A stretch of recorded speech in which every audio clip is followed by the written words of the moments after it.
The line of light under my front door still glowed soft and steady, until my daughter-in-law's fists shattered the silence. Still in my husband's old chair, I held my breath and let the tea in my cup go cold. As her voice cracked through the rain, the hallway filled with the sharp scent of cedar and storm water. While the red light above the door blinked, I remembered when she said, "Don't wait up." The same porch where she filmed her smiling lies now held her soaked and sobbing. That's when I stayed seated, because some doors aren't closed out of anger, but out of memory. All right, before we dive into this crazy story, do me a favor. Subscribe and tell us where you're watching from.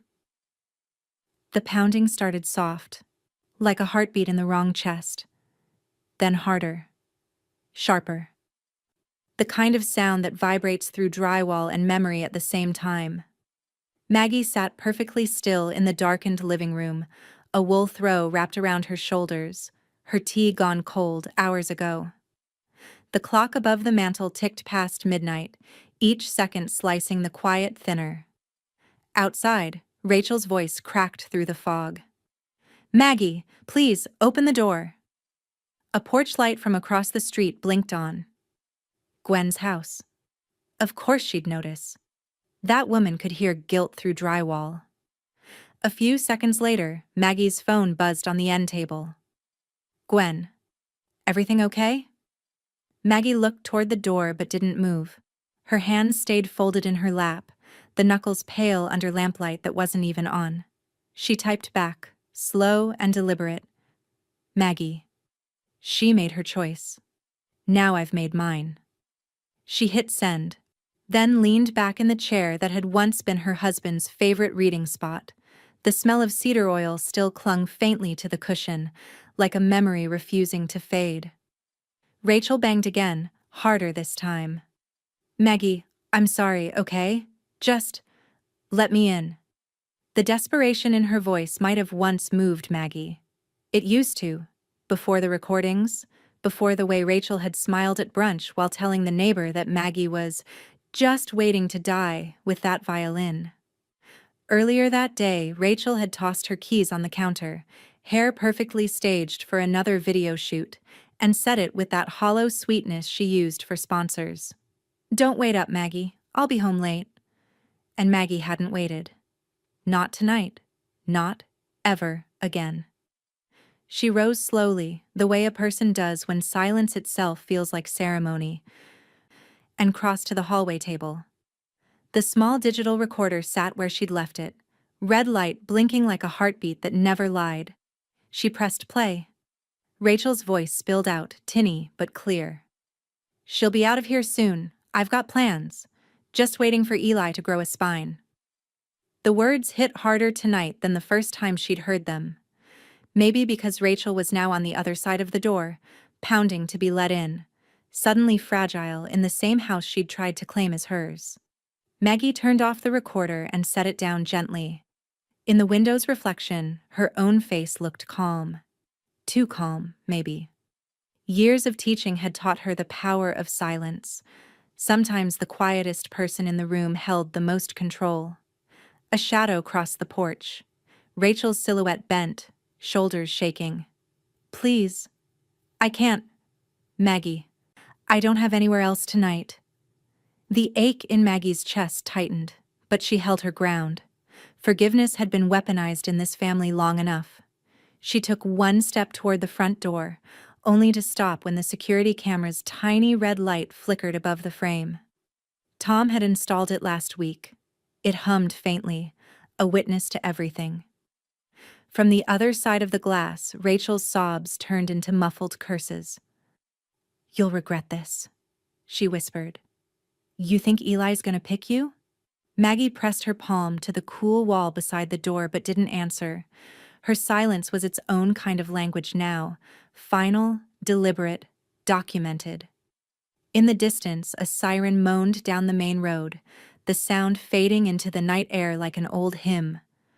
Rachel's footsteps retreated across the porch, slow at first, then faster. A car door slammed and headlights cut a white path across Maggie's living room ceiling. Then nothing. The silence that followed wasn't peace. It was proof. Proof that boundaries, once drawn, made their own kind of music.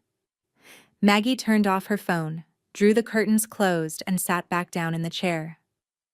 From the kitchen, the refrigerator hummed, a small, loyal sound in a house that finally felt like hers again. She reached for her journal and wrote one line across the top of a clean page. "Tonight, I didn't answer." Then, just below it, smaller, quieter. And that, finally, was an answer.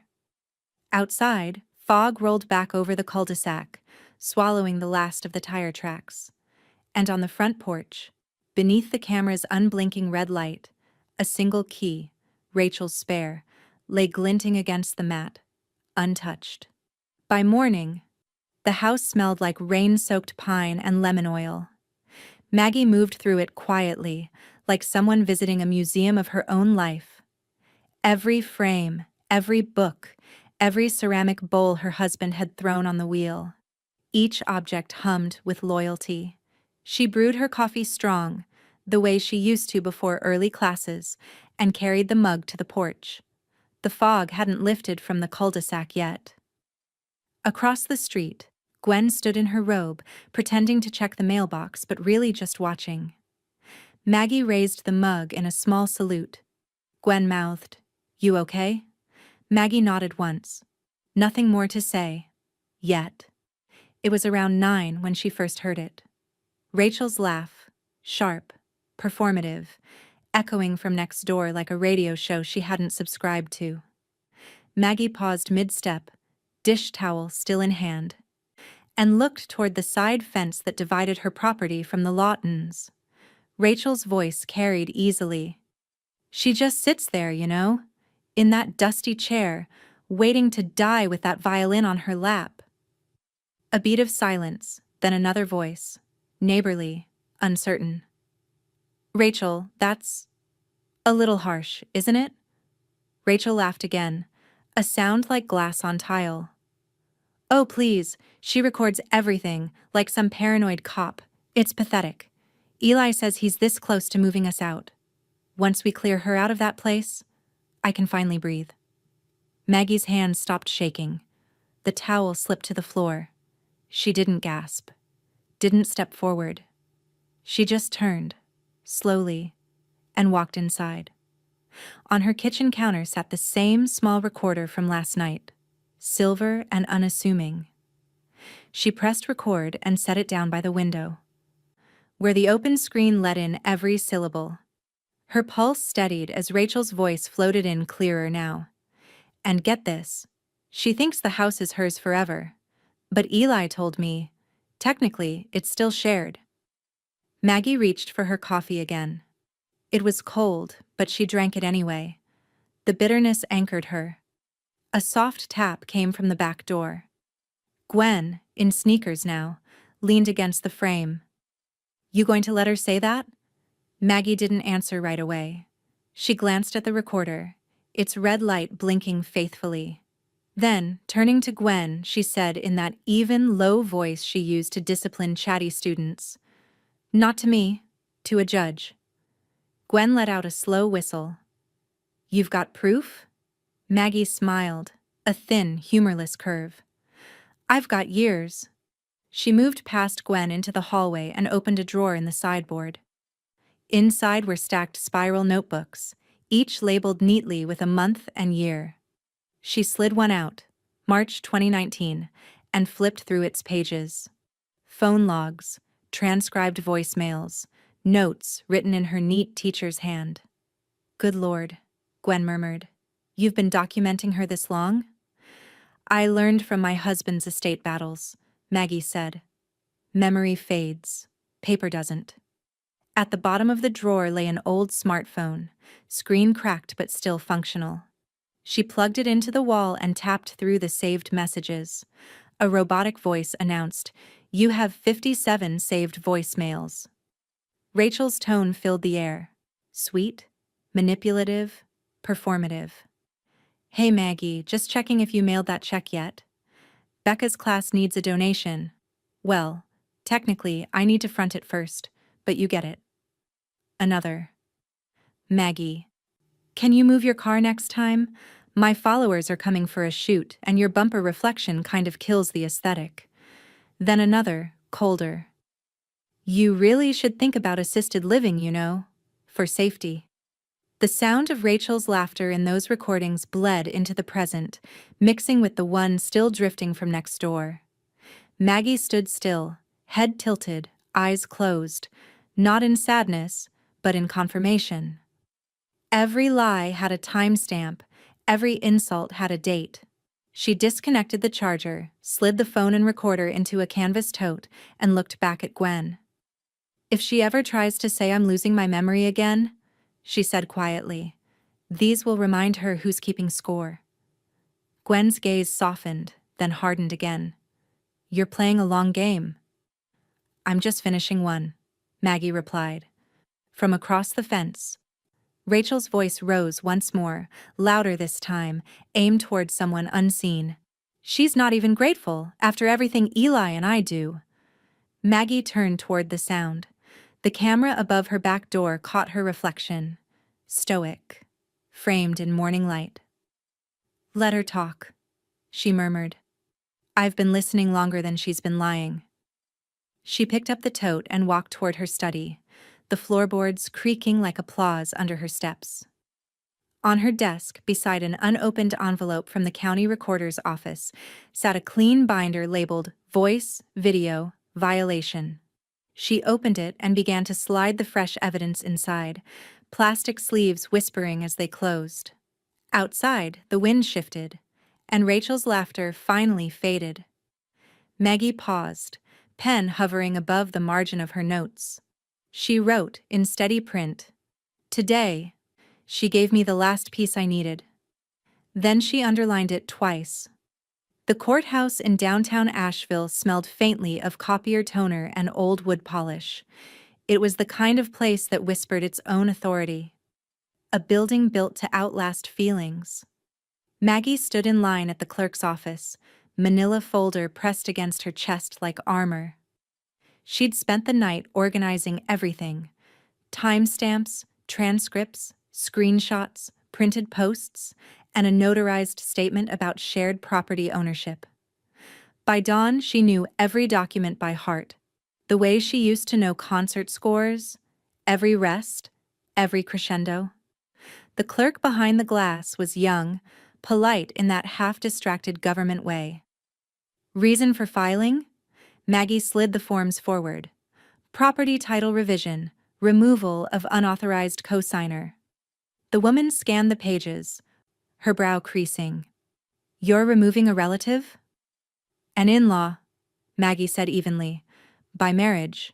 Temporarily. The clerk nodded, stamping each page with the heavy, satisfying sound of ink on bureaucracy.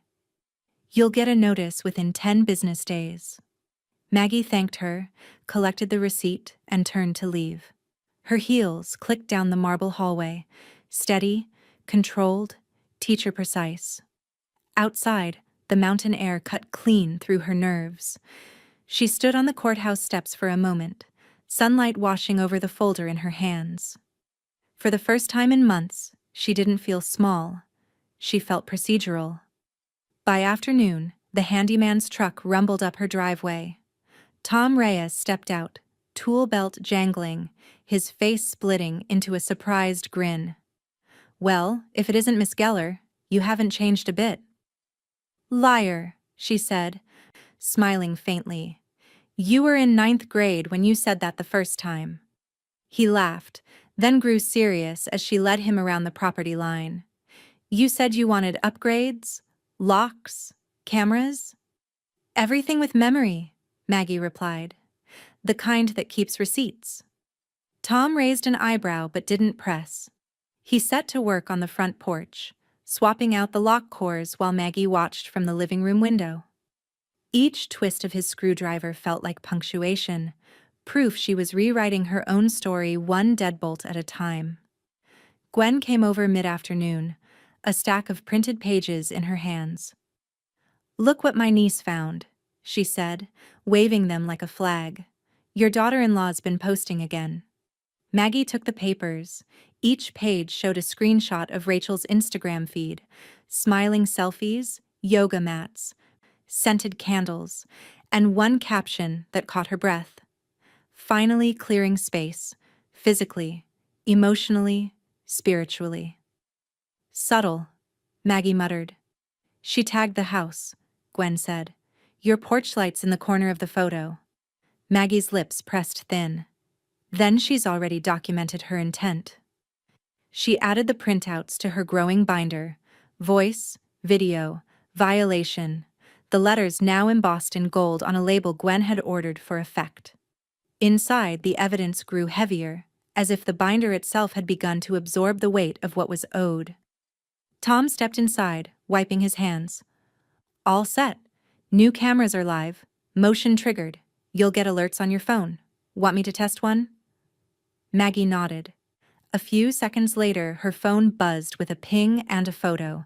Her own face, framed by the doorway, calm and unflinching. Perfect, she said. Tom lingered, glancing at the binder. Everything okay, Miss Geller? She looked up at him, her eyes steady. Just making sure what's mine stays mine. He hesitated, then gave a slow nod. If you need a witness to anything, I'm around. I already have one, she said, glancing at the nearest camera. That evening, Eli finally called. His tone was weary, cautious. Mom, Rachel says you're making moves. Something about the house? I'm protecting my interests, she said. Protecting them from who? From someone who thinks affection equals entitlement. A long silence. Then Eli sighed. Don't drag me into your war, okay? I can't handle... It's not a war, Eli, she interrupted. It's accounting. The line went dead a moment later. She stared at the phone, not sad, just confirmed. Gwen knocked once on the back door, stepping in without waiting. He didn't take your side, huh? Maggie shook her head. He didn't take any. They stood in the fading light of the kitchen, two women old enough to know the cost of silence and the power of records. The binder lay open on the counter, its pages thick with evidence, ink gleaming under the fluorescent light. Maggie touched its cover like a musician touching a familiar instrument. I used to keep journals for memory, she said softly. Now I keep them for defense. Outside, Tom's truck pulled away, the new security lights flicking on one by one. The house looked different now, fortified, intentional. Gwen followed her gaze. Feels like a line's been drawn. It has, Maggie said. And it's notarized. It started with a letter that didn't belong. Maggie found it wedged between the electric bill and a coupon circular, a glossy envelope addressed to Rachel Geller, Geller Home, LLC. Her address, Rachel's name. The embossed logo read, American Summit Business Platinum. She turned it over once, twice, feeling the weight of it. Then she slit the edge cleanly with the same silver letter opener her husband had used for decades. The first line nearly made her laugh. Congratulations on your approved business account. Credit limit, $25,000. Her amusement evaporated by the second page. There it was, her own home address, her own phone number listed as the primary residence. The signature scrawled at the bottom wasn't hers, but the handwriting tried to imitate her old loops, the ones she'd used back when Rachel still sent birthday cards.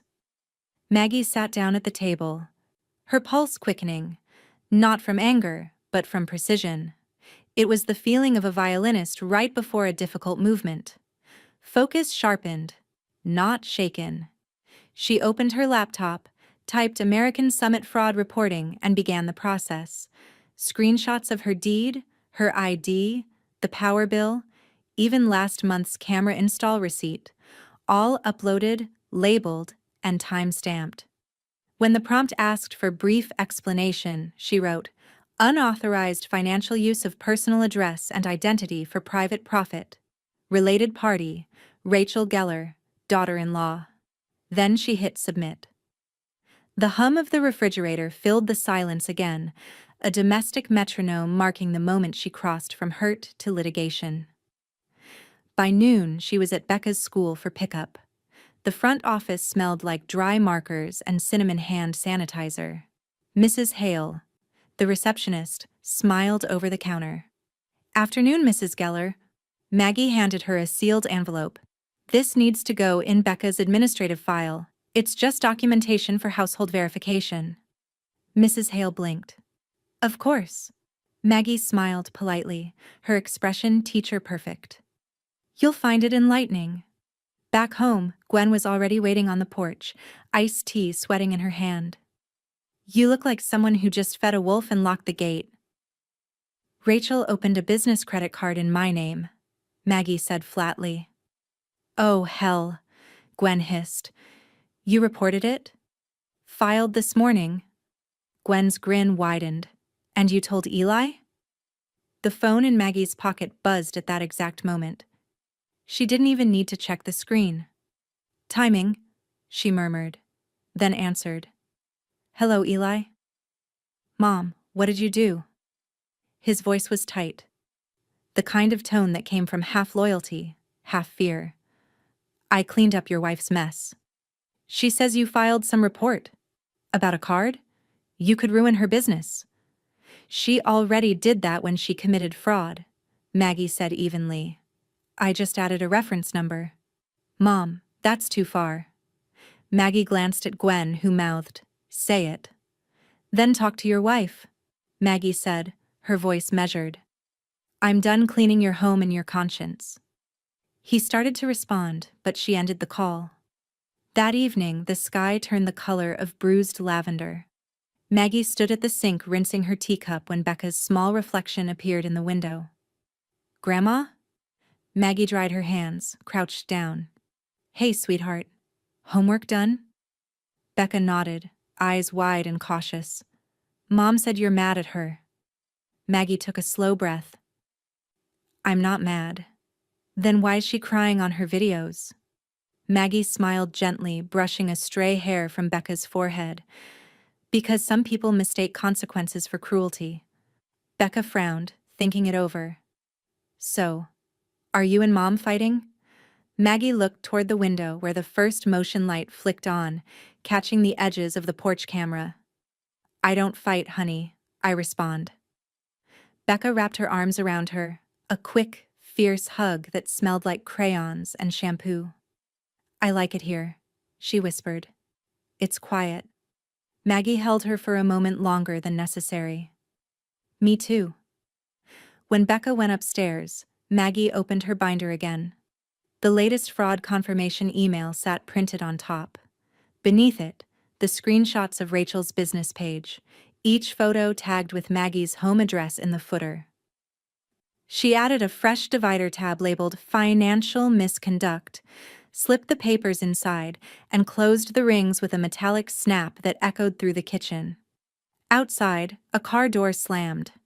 Maggie peeked through the curtains. Rachel's SUV idled at the curb, headlights cutting across the lawn like accusation beams. Her phone buzzed once more. A text from Eli. "She's coming over. Please, Mom, don't do anything rash." Maggie set the phone face down on the counter. Maggie woke before dawn. The house was still, the kind of quiet that lets you hear the wood settling and your own resolve breathing beside you. She brewed coffee, black and unbothered, and sat at her desk, the binder open, laptop glowing like a confession booth. Every bill, every subscription, every joint account Rachel had once touched, she found them all. Utilities, streaming, even the local yoga studio's family membership.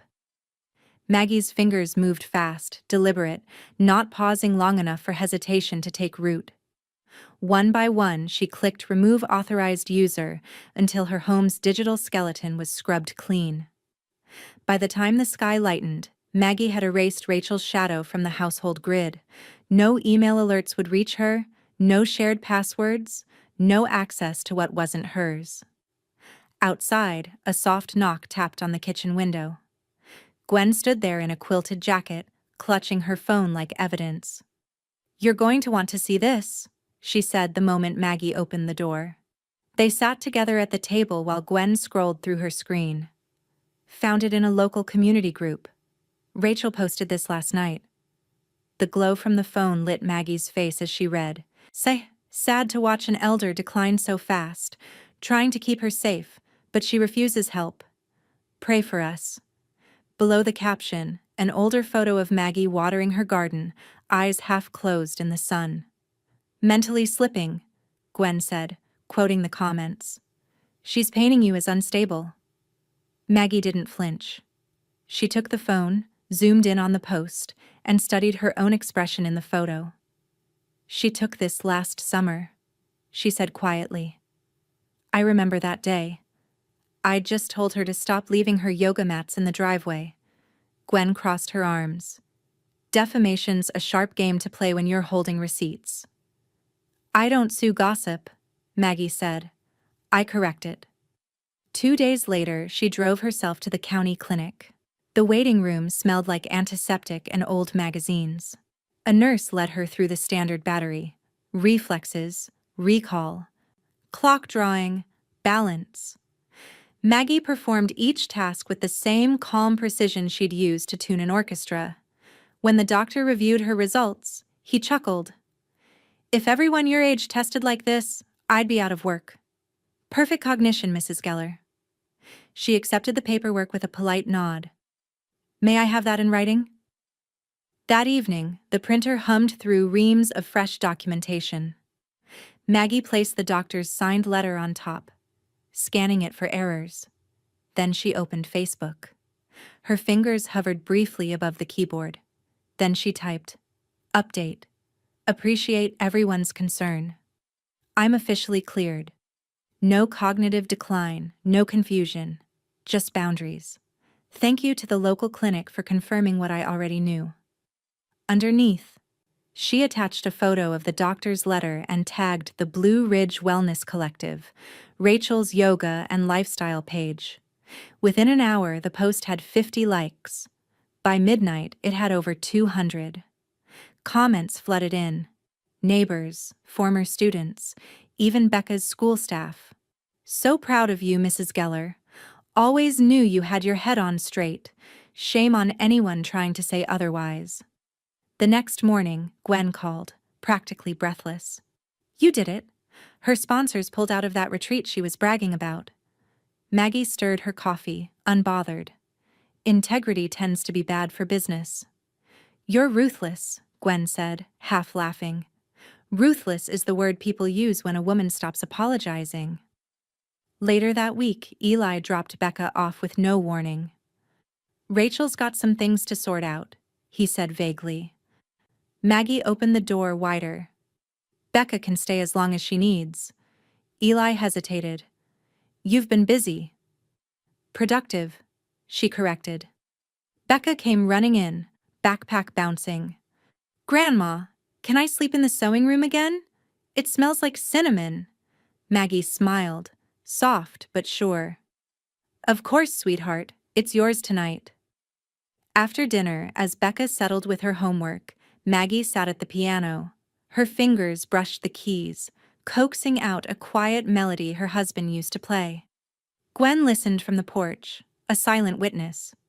"Feels different in here," Gwen said finally. "It is," Maggie replied. "There's more space." "Space for what?" "For peace," she said. Then, after a beat, "And for the truth to echo." The night Rachel came pounding, the air was thick with the threat of rain. The motion lights snapped on one by one, a chain reaction of white halos that spilled across the porch like a stage she didn't deserve. Maggie had been expecting her. She sat in the living room, tea steaming beside her, the binder open to the section labeled Property and Security. Every page tabbed, every affidavit in order. She had written in neat penmanship at the top of today's entry. 10:14 p.m., noise at the door. Through the window, she could see Rachel's shape, a blur of frantic movement. Fists against the glass, the wild rhythm of someone unaccustomed to being refused entry. "Maggie, open up! You can't just change the locks!" From across the street, Gwen's porch light flicked on. The silhouette of her robe appeared in the doorway, arms crossed, unflinching. Gwen didn't move closer. She didn't need to. Her presence alone said, "I see everything." Maggie took a slow sip of her tea, letting the steam fog her glasses for a moment before setting the cup down. "You told the world I was losing my mind," she murmured to the empty room. "Now you'll see how clear it is." Her phone buzzed. A message from Tom Reyes. Dual auth system live. No override without owner code. Cameras synced. Good. She tapped back one word. Confirmed. Rachel's pounding grew louder. "I live here too, Maggie. You can't just... This is illegal." Maggie calmly picked up her phone again, opened the security app, and watched the live feed. Rachel's image appeared crystal clear, red face, mascara streaked, shouting into the lens of the camera Tom had installed. A perfect record. Another buzz, this time from Eli. "What the hell are you doing, Mom?" She stared at the message, thumb hovering before replying, "Securing what I built." 3 dots blinked, disappeared, blinked again. No reply. The rain finally came, soft at first, then steady. Rachel pounded harder, then tried the handle. Locked, of course. She yanked it, shook it, kicked the bottom panel hard enough to rattle the hinges. Maggie logged it all in her journal. 10/22, property damage attempt. Witness, Gwen Lawton. Outside, Gwen lifted her phone, camera light on, filming from her porch. Rachel froze, noticing. "You're all insane!" she screamed. "This is elder abuse in reverse. You can't do this to me." Her voice cracked on the last word. Maggie's eyes softened, not with pity, but recognition. This was how power looked when it started slipping from someone who'd held it carelessly. Rachel stomped toward her car, talking into her phone now, pacing in the headlights' glare. A police cruiser arrived 20 minutes later, blue lights slicing through the mist. Maggie didn't move from her chair as the officers approached the porch. She could hear snippets through the window. "Ma'am, your name isn't on the deed." Shared accounts were personal, not property. No co-ownership recognized without legal filing. Rachel's voice pitched higher, shriller. "She's keeping my daughter from me?" One of the officers sighed. "This sounds civil, not criminal." Rachel's breath came out ragged. "So you're not..." "Ma'am," the officer said, his tone firm now. "You need to leave the premises tonight, or you'll be trespassing." Maggie wrote in her notes. 11:04. Law enforcement confirms non-ownership. She watched as Rachel's shoulders slumped. The officers lingered just long enough to make sure she was leaving, then turned their flashlights off and drove away. Rachel stood in the rain for a moment, her makeup running like watercolors down her cheeks. She looked back toward the window, eyes catching the camera's red glow. For a split second, Maggie thought she saw something shift, something breaking beneath all that fury. Then Rachel screamed into the night, a sound more animal than human, before climbing into her car and speeding off, tires hissing against the wet pavement. The silence that followed was total. Even the crickets seemed to wait.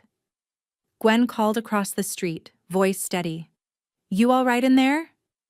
Maggie opened the door just a crack. "Better than ever, Gwen." "Locks holding?" "Tighter than truth." Gwen gave a slow nod. "Then sleep well. You earned it." The porch light flicked off across the street, and Maggie stood for a moment in the doorway, rain misting the threshold. She looked down at the new deadbolt, sleek, unyielding, and hers alone. She pressed her palm to the cold metal, the same way one might touch a pulse. "You keep my history," she whispered. "Now keep my peace." The courtroom was smaller than Maggie imagined. more like a library than a place where decisions could redraw a person's life. The walls were paneled in dark oak, the fluorescent lights humming softly above the judge's bench. A flag hung limp in the stale air. Maggie sat at the petitioner's table, her binder placed squarely in front of her like a loyal companion. Its gold label, voice, video, violation, caught the light. Across from her, Rachel sat beside her attorney, a young man with perfect hair and nervous eyes. Rachel's hand twitched with the need to perform, but the judge's presence quieted even her brand of drama. "Mrs. Geller," the judge began, glasses perched low on his nose, "you've submitted quite a record here. Audio files, photographs, financial statements, and testimony from a neighbor. You're asking for a protective distance order?" "Yes, Your Honor," Maggie said. Her voice was calm but edged in steel. "For myself and my granddaughter." The judge nodded. "And this request is based on repeated harassment," Maggie said before her lawyer could interrupt. "Defamation, property damage, and financial misconduct." Rachel's lawyer stood. "Your Honor, my client." But the judge raised a hand. "We'll hear the recordings first." A bailiff pressed play. Rachel's own voice filled the courtroom, clear and sharp through the speaker. "She'll be out of here soon. I've got plans. Just waiting for Eli to grow a spine." Then another. "She's not all there anymore. I'm just trying to keep her safe from herself." The judge's expression didn't change, but the pause afterward was long enough to count as judgment. Rachel looked away, her jaw flexing. When the final clip ended, the judge leaned forward. "Mrs. Geller, do you have any response to these allegations of mental decline?" Maggie opened her folder, slid out a document, and passed it to the bailiff. "Cognitive assessment, county clinic. I passed with distinction." The judge scanned it briefly, then nodded. "Very well." He looked toward Rachel. "Mrs. Geller, your daughter-in-law appears to have documented her case thoroughly. Given the evidence, I'm granting a temporary protective order of 100 feet.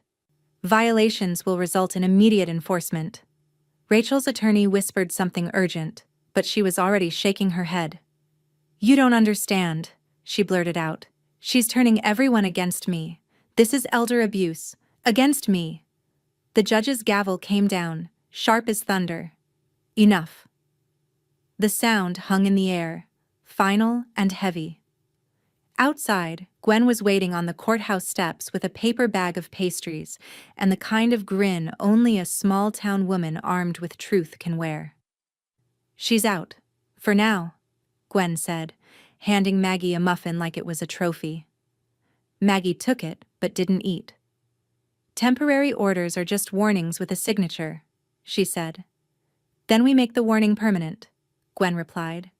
They stood together watching Rachel storm down the courthouse sidewalk, sunglasses on, phone already raised in her hand. "Here it comes," Gwen muttered. Rachel's voice drifted faintly from across the street, loud enough for them to hear. "This is elder abuse. You're all going to see who the real victim is." The red recording light blinked at the top of her phone. Maggie didn't flinch. She simply turned, gave Gwen the faintest smile, and said, "At least she's consistent." That weekend, Maggie's house felt lighter. The air held laughter again, the sound of Becca humming along to the piano while Gwen chopped vegetables in the kitchen. On the fridge, Becca had drawn a crayon picture.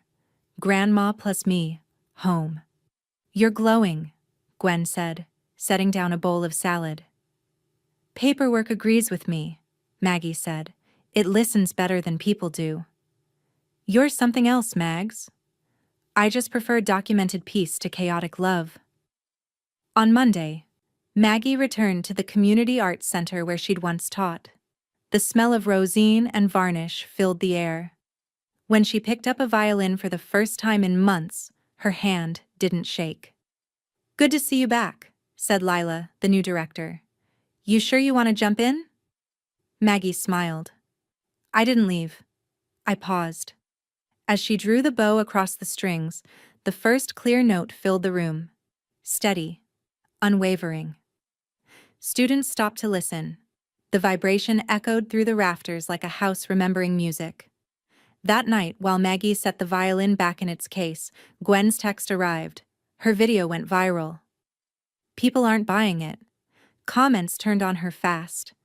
Maggie smiled faintly, tapping back. The truth just needed better lighting. She was about to turn off her phone when another message came in. This one from Eli. I can't believe you took it this far. You humiliated her. Maggie typed and deleted 3 different responses before sending only. Actions humiliate themselves, Eli. I just filed the paperwork. No reply came. Later, Becca padded into the living room in her socks, holding her stuffed otter. Grandma, she said, Mom keeps calling, but I don't want to talk right now. Maggie looked up from her journal. You don't have to. You get to choose when to answer. Becca nodded and climbed into her lap, resting her head against Maggie's shoulder. The child's hair smelled faintly of apples and rain. For the first time in months, Maggie felt her breath slow, her chest unclench. The clock ticked softly. Somewhere outside, the new lock clicked once in the wind, like punctuation at the end of a hard-earned sentence. The envelope had sat untouched in Maggie's desk drawer for 3 years. Ivory paper, county seal, her late husband's handwriting on the corner. Conditional transfer, not yet filed. She remembered the day he'd written it, years before his illness took him. Eli had stood in the kitchen, eager, his new wife clinging to his arm like a debutante posing for a photograph. They'd convinced him that merging the property was a family plan. But her husband had known better. He'd signed the draft, not the deed. Now, that unfiled agreement lay open under the lamplight, the truth in black ink. Maggie ran her fingers along the embossed title as though tracing the edge of a weapon. When Eli showed up that afternoon, shoulders slumped, guilt hanging off him like wet clothes, she didn't invite him to sit. He glanced at the paper spread across the table. Is that Dad's? It's the conditional deed, she said evenly. The one your wife assumed was permanent. Eli's throat bobbed. She said you'd already filed it after he passed. Of course she did. Maggie slid the document toward him. Read the fine print, Eli. He signed it pending your financial contribution to the property taxes. That was never done. Eli's fingers trembled as he scanned the page. His lips moved silently over the words, then stopped halfway down. I never filed it, he admitted. He shook his head, eyes closing. I was scared of upsetting her. I thought if she felt secure, she'd stop pushing. Maggie leaned back in her chair, studying her only son as though he were a stranger she used to know. And did she? He exhaled, broken. No. She got worse. Well, Maggie said, her tone sharpening just enough to cut. I'm not scared. The clock ticked twice before Eli spoke again. So what happens now? What should have happened years ago, she said. I'm filing the true title tomorrow. Rachel was never co-owner, only a guest with opinions. Eli rubbed a hand over his face. She's not going to take this quietly. She never has. Maggie stood, gathering the papers into a neat stack. But this time, she'll have to do it from outside my walls. By evening, Rachel's lawyer had sent 3 emails and 1 veiled threat. Gwen sat at the counter, reading over Maggie's shoulder as she scrolled through the latest one. Occupancy rights, Gwen said, scoffing. She's trying to claim tenancy? Without rent, without a contract, without a conscience, Maggie replied. You going to answer? Maggie's lips curled slightly. Already did. She opened her sent folder, where her reply gleamed in crisp legal language. Subject, EERE. Occupancy rights claim. Per your inquiry, Mrs. Rachel Geller holds no deed, lease, or documented ownership of the property located at 314 Hawthorne Ridge. Any continued presence on said premises constitutes trespass. Please advise your client accordingly. Respectfully, Margaret L. Geller, sole title holder. Gwen gave a low whistle. That's not a reply, that's an obituary. Then I've buried the right thing, Maggie said. At dusk, a car idled outside, the sound of nerves revving. Rachel parked at the curb again. She didn't get out this time. Just sat there, windows tinted, phone held up like a shield. Maggie watched from the window, arms folded. The security light washed over the gravel driveway, slicing the dark between them. Her phone buzzed. A message from Rachel. You can't erase me from his life. Or hers. Maggie typed back. You erased yourself when you stopped treating them like family. A full minute passed before Rachel's next text arrived. I'll come get my things. Maggie hesitated, then replied. Tomorrow. One night only. 7 p.m. Gwen will be present. Across the street, Gwen's porch light flicked on within seconds, as if summoned by instinct. A moment later, a text came through. You going to wait up? Maggie looked at the reflection of the house in the window, the soft amber light, the stillness that had taken years to reclaim. She typed back slowly. Not this time. The next morning, she stood in line at the recorder's office again, the same marble floor, the same indifferent clerk. Only this time, Maggie's voice carried differently, firmer, certain. I'm filing for final registration of sole ownership, she said. The clerk stamped the document, the sound echoing like a gavel. Outside, the wind picked up, rustling the courthouse flag as she descended the steps. For the first time, Maggie didn't feel like she was defending her home. She felt like she was claiming it. The knock didn't come until after midnight, 12:03 a.m. to be exact. Maggie knew because she'd just finished her tea and was logging the time in her nightly journal. The clock's soft chime still lingered when the first bang shook the door. The house was dark except for the single lamp in the foyer, its low light pooling like quiet intent. The rain had started again, light but relentless, drumming against the gutters. Another bang, then another. Maggie. Rachel's voice, ragged, almost unrecognizable. Please, open the door. Maggie froze halfway between the staircase and the entryway. She didn't need to look at the camera feed. She could picture it perfectly. Rachel, soaked through, her perfect hair plastered to her face, mascara running black rivers down her cheeks. The same porch light she once used for photo shoots now cast her in harsh relief. Across the street, Gwen's light flicked on. Her silhouette appeared behind the lace curtains, still, watching. A single figure standing witness. Maggie. Rachel sobbed again. I don't have anywhere else to go. I just need... Please, just let me get my things. Maggie's hand rested on the banister, her pulse steady but cold. She'd already given her the chance. One night, supervised. Rachel had ignored it, just like every other boundary she'd ever set. Now, the universe was handing her the final test. Mercy versus memory.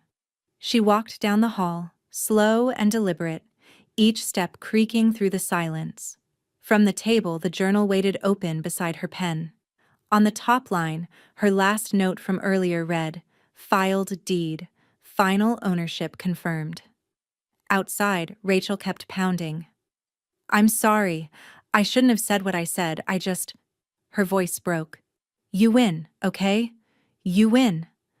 Maggie stopped a few feet from the door. Her reflection glimmered in the window's dark pane, her face calm, expression unreadable. It was never a game, she whispered to herself. She reached for the hallway switch and turned off the lamp. The house plunged into shadow, the only glow now coming from the camera's small red light above the door. Rachel saw it and screamed. You're recording this! God, you're sick! Maggie turned and started up the stairs, her hand gliding along the smooth wood railing. Her knees ached, but she didn't hurry. Each step up felt like reclaiming ground that had been trampled too long. Outside, Rachel's voice cracked against the wind. I made mistakes, but I loved him. I loved her. At the top landing, Maggie paused. The house was silent again, except for the rain. She turned toward the bedroom, where Becca's blanket still lay folded at the end of the guest bed. The smell of cinnamon and lavender lingered faintly in the air. Her phone buzzed on the nightstand. One new voicemail from Becca's number, time-stamped 10 minutes earlier. She pressed play. "Grandma, Daddy said Mom's not home. Are you safe? Please don't open the door. I love you." Maggie closed her eyes, holding the phone to her chest. The child's small, trembling voice cut through every remnant of doubt. Downstairs, another loud thud. Then nothing. The sound of rain intensified, sweeping across the roof like applause. When Maggie finally looked out the upstairs window, she saw Rachel on the porch steps, knees drawn up, hair hanging over her face, shivering under the porch light. For a brief moment she looked like a stranger who had once pretended to belong. Gwen's door opened slightly across the street. She took a half step out, caught Maggie's eye through the rain, then stopped. Gwen didn't move closer, didn't shout, didn't wave. She simply nodded once, as if to say, "You've done enough." Maggie nodded back. Then she turned away from the window, sat on the edge of the bed, and opened her journal. She wrote carefully, the words deliberate. "She warned me once. Don't wait up. Tonight, I listened." The pen hovered. Then she added one more line beneath it. "Mercy is just another form of waiting. I'm finished waiting." Outside, the storm softened. Maggie stood, pulled the curtains closed, and set her journal on the nightstand. For a long while she listened to the quiet hum of the house, the same house that had survived love, grief, and intrusion, and still stood steady. Finally, she turned off the bedside lamp. By sunrise, the rain had stopped, but the storm had gone online. Gwen was the first to spot it. "She's back on her soapbox," she said, knocking on Maggie's door with her phone already in hand. "And it's bad." Maggie took the phone. There it was. Rachel's latest post, already racking up comments. "Kicked out unfairly by my late husband's mother. Everything I built, every dollar I earned, gone overnight. Please pray for me and my daughter during this painful time. Elder control is real, and it's destroying families." The photo underneath was an old one, Rachel and Becca in the yard, both smiling. The caption read like a eulogy for her own victimhood. Maggie read it twice, once for accuracy, once for tone. Then she handed the phone back to Gwen. She still hasn't learned who she's dealing with. By noon, the post had made its rounds, shared across local parenting pages, small business networks, even a community thread titled "Supporting Women in Transition." Sympathy flooded in, comments from strangers. "You're so strong.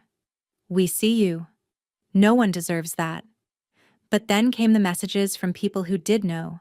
Former students, neighbors, the church secretary. Each forwarding Maggie screenshots, each asking quietly, "You okay?"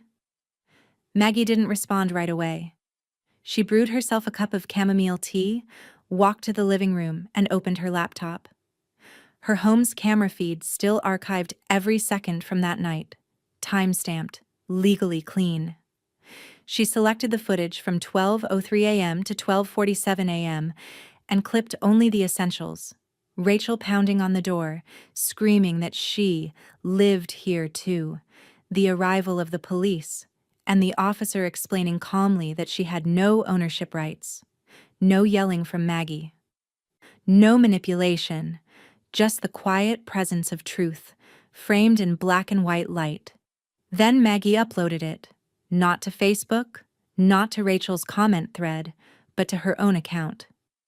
The caption was simple, like a teacher correcting a false answer on a chalkboard. Clarification, documentation of recent incident for public record and peace of mind. Integrity is verifiable. Within hours, it spread. The local moms group picked it up first.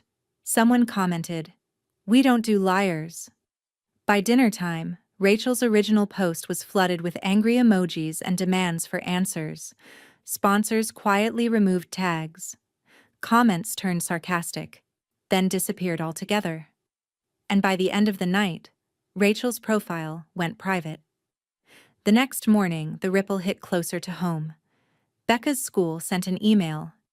Dear Mrs. Geller, due to recent events, volunteer leadership for the Spring Arts Fair has been reassigned to another parent.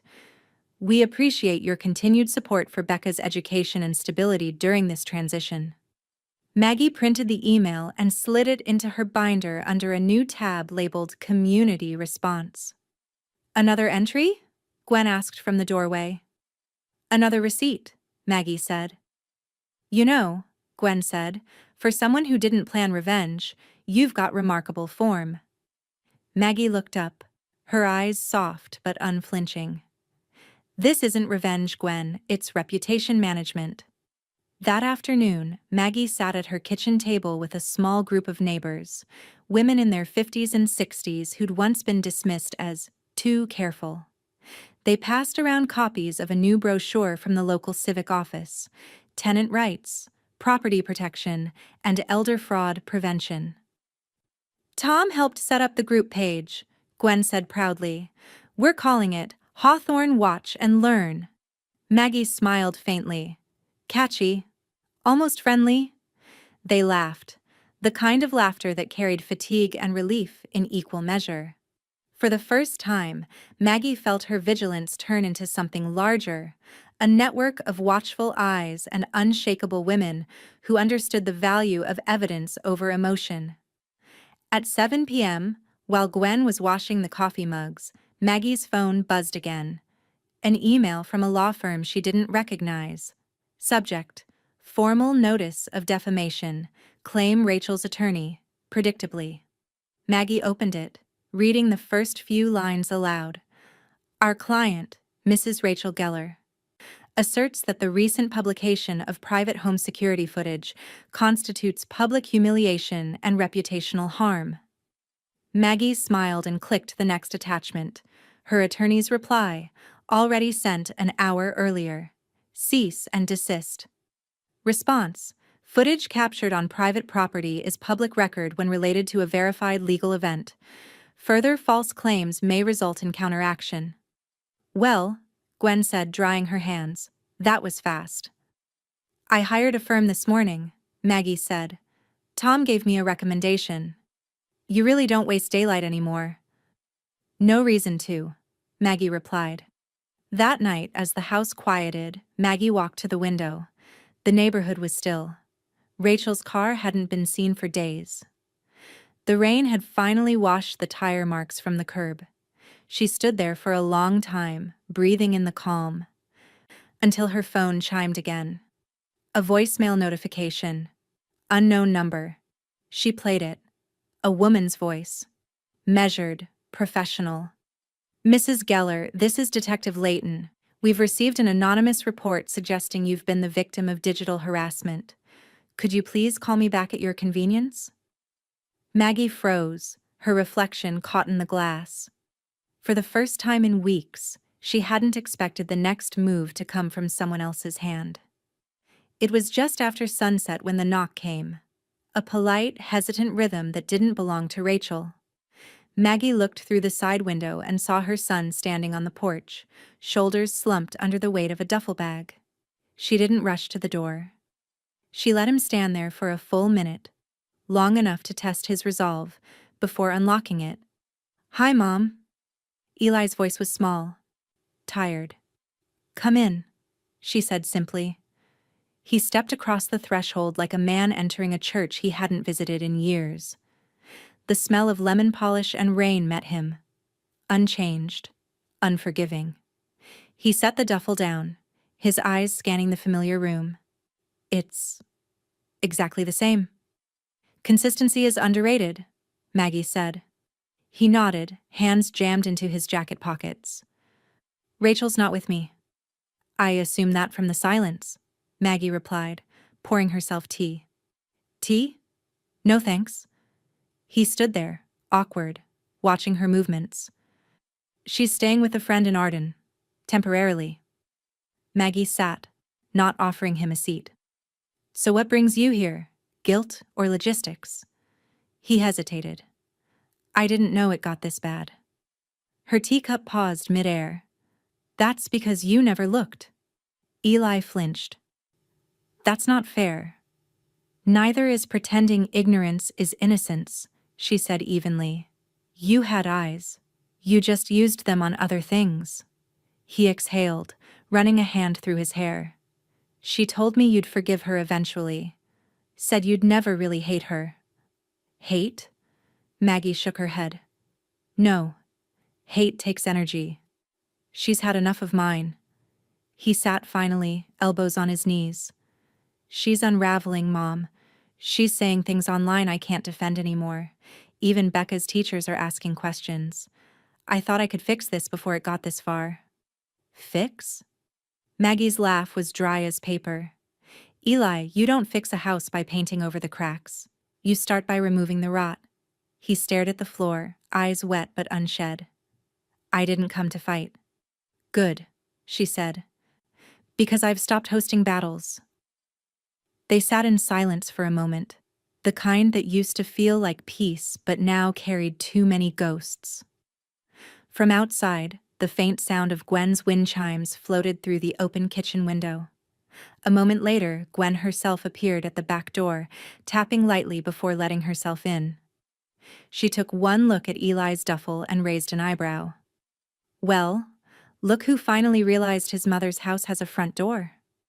Hi, Gwen, Eli muttered.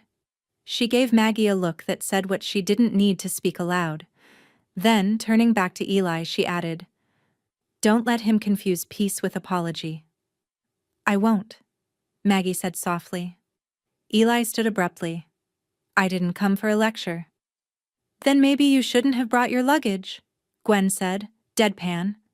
He grabbed the strap, jaw tight. I just needed to see she was okay. She is, Maggie said, for the first time in a long while. He hesitated at the door, glancing back once. Becca's coming this weekend. She wants to stay here a few nights. I told her I'd drop her off Friday. Maggie's expression softened. Good. Mom? Yes? I never picked a side, he said quietly. I noticed. He left without another word. Friday arrived with clear skies. Maggie was in the garden when she heard Becca's laughter from the driveway, a pure, unguarded sound that didn't belong to conflict. The girl ran into her arms, the smell of apples and crayons clinging to her hair.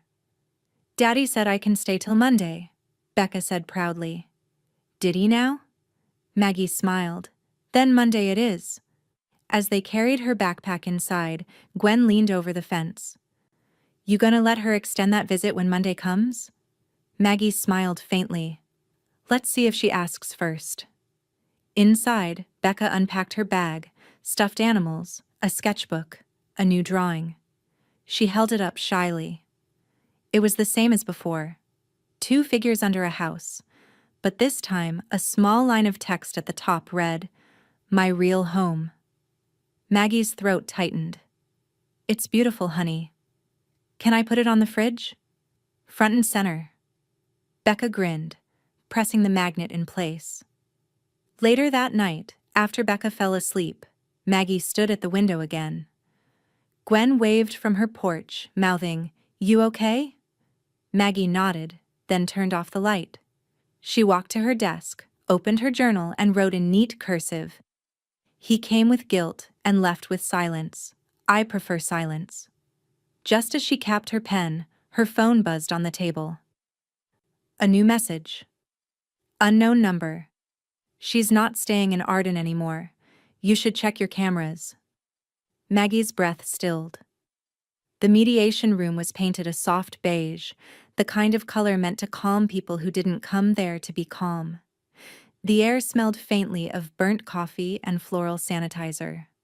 A box of tissues sat like a centerpiece between them. Rachel was already crying, not the kind that came from pain. Maggie knew that sound, but the strategic, shallow kind that sought pity. She dabbed delicately at her eyes with a tissue, careful not to smudge the eyeliner she'd chosen for sympathy. "I've tried," Rachel said, her voice breaking just enough. "I've done everything this family asked, and still she acts like I'm poison." Across the table, Maggie sat perfectly still. Her binder rested beside her purse, neat as ever. Becca sat between her parents, head bowed, sketchbook in her lap. The mediator, a woman in her 50s with kind eyes and the patience of someone paid by the hour, looked from one face to the other. "Let's focus on Becca's well-being," the mediator said gently. "That's what we're here for." Rachel sniffed. "Becca needs her mother. She needs stability. Not this." She gestured toward Maggie, her tone dipping into venom. "This campaign of cruelty." Maggie didn't blink. "Boundaries aren't cruelty." Rachel's eyes flashed. "You've turned everyone against me, my daughter, my husband. Your own actions turn them," Maggie said, quiet but firm. "I just stopped sweeping up after you." The mediator held up a hand. "Let's not assign blame. Mrs. Geller, perhaps you could share what you feel is most important for Becca right now." Maggie opened her journal, not her legal binder, but the blue leather one she carried everywhere. Its pages smelled faintly of cedar and ink. "You asked for context," she said. "I'll give it." She found the page she wanted, marked with a red ribbon, and began to read. July 16th. After the funeral, Rachel laughed with the neighbor. Said my husband's old music would make great content for her grief podcast. I smiled, went inside, and wrote this down because someday I knew I'd need to remember the exact moment compassion turned into performance. The room went silent. Even the HVAC seemed to pause. Rachel's mouth opened, then closed again. "That's a lie," she whispered. "It's a record," Maggie replied. "I have the voicemail from that night too. Would you like me to play it?" The mediator's voice was soft but final. "That won't be necessary."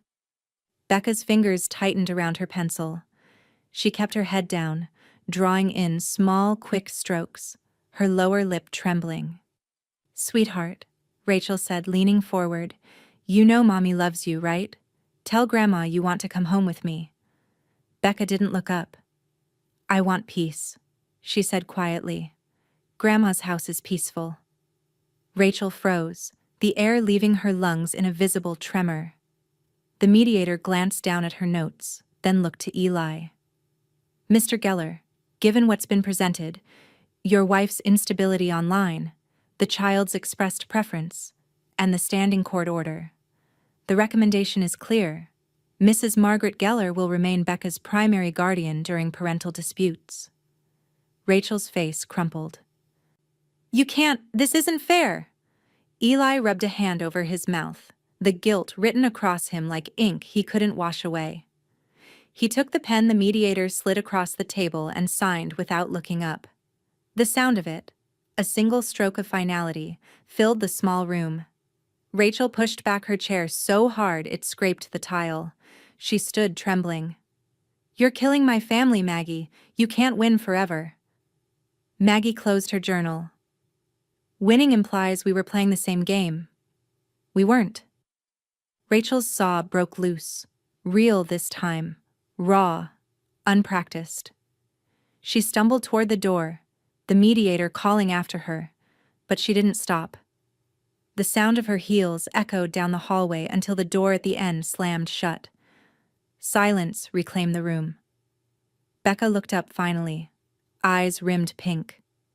"Grandma?" "Yes." "Love?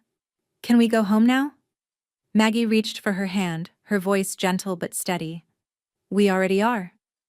Eli stood to leave, looking older than his years. He tried to speak, but no words came. Gwen waited in the hallway, having insisted on coming just in case. When she saw Maggie and Becca emerge, she gave a small nod, one soldier to another. "Don't let him confuse peace with apology," she murmured again, almost as a prayer. Maggie smiled faintly. "I won't." The invitation came in an email with the subject line, "Would you tell your story? Confidentially?" Maggie almost deleted it. She thought it was spam, another self-help podcast asking for testimonials. But the sender's name caught her eye, The Caregiver's Hour, a small regional show that focused on elder advocacy and intergenerational boundaries. She'd listened to it once while grading student recitals years ago. The message was simple. "We've followed the public records regarding your recent case. Would you consider sharing your experience anonymously? Your story could help others facing the same battles: financial manipulation, defamation, and loss of dignity. We can alter your voice, change names, and omit locations. You'd remain entirely private." Maggie read it 3 times, the words rippling through her like a challenge disguised as compassion. She replied, "One condition: I tell it my way." They recorded the episode a week later in a small studio tucked behind an insurance office downtown. Maggie sat in front of a padded microphone, headphones too large for her, and a mug of lukewarm coffee that smelled faintly of vanilla. The host, a woman named Carla, smiled kindly but didn't ask personal questions. "Let's just talk," Carla said. "No script. Tell me what you wish someone had told you before it all began." Maggie took a breath, the kind that reached all the way down to memory. "I wish someone had told me that love can turn into liability the moment you stop keeping receipts." The red recording light blinked to life. Carla nodded. "Start wherever it began to change." So Maggie did. She spoke slowly, measured, her teacher's cadence still intact. She told them about the house her husband built, the recordings, the title she'd kept safe, the lies dressed as kindness, and the long quiet war of words that had almost erased her. But she didn't name Rachel. She didn't even name herself. She called herself the Elder. When the episode title dropped, "What Happens When the Elder Watches Back?" it spread faster than anyone expected. The podcast's usual few hundred listeners ballooned into hundreds of thousands within days. It was clipped, quoted, turned into a thread on social media titled, "The Elder Knows." One line became its anthem. "Boundaries aren't cruelty. They're the shape of respect." Emails poured into the show from caregivers, adult children, widows, and teachers. People thanked the elder for putting words to what they'd lived. Somewhere in the torrent of attention, someone recognized the details: the Asheville setting, the violin, the yoga influencer. Rachel's name began trending locally, and not kindly. By the end of the week, her sponsors pulled out. A wellness brand posted a statement about integrity and transparency. Her retreat page went dark. Rachel tried to counter online, claiming she was being targeted, that lies were ruining her livelihood. But the community had already turned. The comments under her posts filled with Maggie's borrowed words: "Boundaries aren't cruelty." Eli showed up unannounced one evening, hands in his pockets, face pale with fatigue. Maggie didn't speak first. He set his phone on the counter. On the screen was the podcast page, paused mid-episode. "It's you, isn't it?" She didn't answer. He nodded to himself. "I knew it. The way you spoke. It sounded like Dad's letters. You protected all of us, even when we didn't deserve it." Maggie took a breath, eyes steady. "I protected the idea of us. The rest is up to you." He looked at her, eyes wet but clear.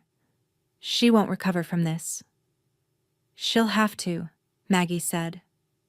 "Some lessons come with a bill." Gwen arrived later with 2 slices of pie wrapped in foil. She plopped one down on the counter and gestured toward the laptop where the podcast page still glowed. "You realize you've started a small revolution, right?" she said. "Half the town's quoting you. Someone even embroidered that line onto a tote bag." Maggie chuckled softly. "It was never meant to be a movement." "Well," Gwen said, taking a forkful of pie, "funny how revenge makes peace look like policy." Maggie sipped her tea, her eyes glinting over the rim. It's not revenge, Gwen. No. It's correction. The clock on the wall ticked, slow and rhythmic, like applause. Outside, the night air hummed with quiet life, sprinklers, crickets, the sound of a neighborhood that finally slept easy. The first sign that morning was the stillness. No birdsong, no chatter of parents in the parking lot. Just the low hum of idling engines and an unease that seemed to thicken the autumn air. Maggie's hands rested on the steering wheel, Becca in the passenger seat beside her, humming softly to a tune she'd made up. Then Maggie saw it. Rachel's silver SUV parked just beyond the school entrance, tinted windows rolled halfway down. A phone rested on the dashboard, camera angled toward the drop-off line. Becca didn't notice. "Grandma, can I show Mrs. Hale my drawing today?" "Of course, sweetheart," Maggie said, her tone light, her eyes fixed on the reflection in the rearview mirror. Rachel's figure sat rigid in the driver's seat, face partially hidden by oversized sunglasses. Watching, waiting. The car behind them honked gently. Maggie exhaled, pulled forward, and stopped in front of the curb. "Okay, honey, time for school." Becca gathered her backpack and sketchbook. Before opening the door, she turned. "Are you coming in?" Maggie smiled, smoothing a stray hair from her forehead. "Just for a minute." They stepped out together. The air smelled faintly of wet asphalt and morning coffee drifting from the staff lounge. Maggie guided Becca by the shoulder, her posture steady, composed, unhurried. Rachel's car door creaked open. "Maggie!" Her voice carried across the lot, sharp and desperate. "You can't keep doing this." Every parent in line turned. Maggie didn't flinch, didn't even glance back. She leaned down to Becca. "Keep walking, love." Becca obeyed, small steps quickening as they neared the doors. Rachel's heels clicked against the pavement. "Becca! Honey, wait! Mommy just wants to talk." The security officer stationed by the entrance took one look at Maggie's expression and moved between them. "Ma'am, you need to stay back." Rachel's voice wavered. "She's my daughter." Maggie finally turned, not in anger, not in triumph, but with the calm precision of someone who'd prepared for this moment. "Not today, Rachel." The doors opened. Becca slipped inside, safe, the sound of the latch closing behind her like the click of a lock Maggie herself had designed. Across the street, Gwen sat in her car with a large coffee and a camera app already open. She didn't bother to hide it. She dialed the non-emergency number she'd saved months ago. "Yes, I'd like to report a suspicious vehicle at Hawthorne Elementary," she said evenly. "Make and model? Silver SUV. Occupant appears distressed and possibly violating a court order." She watched through her windshield as the school officer approached Rachel's car, clipboard in hand. Rachel froze, arguing faintly through the cracked window, her gestures growing sharper as the officer gestured back toward the main road. Within minutes, the SUV pulled away, tires squealing. Gwen took a long sip of coffee and smiled to herself. Class dismissed. That afternoon, Maggie drove straight from the school to the courthouse. The parking lot was half empty, the cold air biting at her cheeks as she walked up the steps. She carried no binder this time, just a single folder, marked Custodial Protection Addendum. Inside, the clerk recognized her. "Mrs. Geller, back again?" "Just finishing what I started," Maggie said. Within 20 minutes, the paperwork was filed. A new order, temporary no contact for Becca's safety. When she emerged, Gwen was waiting outside the courthouse steps, phone in hand. "News travels fast. Rachel's already posting again. Says you weaponized the system." Maggie didn't break stride. "The system's only a weapon if you're on the wrong end of it." That night, Eli called. His voice was quieter than she'd ever heard it. "I told her," he said. "That's it. You burned it. Whatever was left between us." There was a pause. So long Maggie could hear the static of his guilt through the receiver.